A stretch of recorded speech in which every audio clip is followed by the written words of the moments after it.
Buongiorno a tutti, oggi siamo con Dottor Sisto e la nostra domanda è: in che modo la Regione Veneto dà supporto alle destinazioni che vogliono essere più smart, più data driven? Sì, questo è un tema assolutamente fondamentale, quello di trasformare le destinazioni turistiche in destinazioni smart, in smart tourism destination, ed è un percorso che è stato avviato da tempo da parte della Regione, innanzitutto attraverso l'elaborazione condivisa di strumenti importanti basati sull'utilizzo e sulla condivisione del dato, il DMS, il Destination Management System, che quindi consente di mettere a sistema tutte le informazioni che sono poi utilizzate da parte delle destinazioni turistiche, e l'Osservatorio regionale federato del turismo, che è un importantissimo strumento che non è solo della Regione ma di tutti gli enti, università, destinazioni turistiche, camere di commercio, che condividono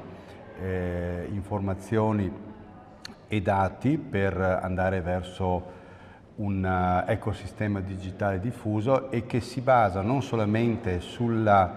elaborazione e messa a disposizione di dati di presenze e di arrivi legati al turismo, ma anche a temi importantissimi sulla qualità,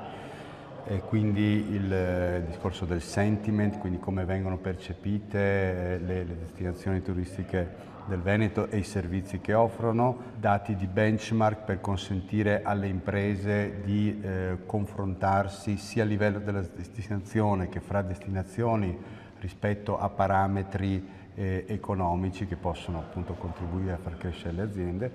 In termini più generali, diciamo, di sostegno anche materiale alle destinazioni,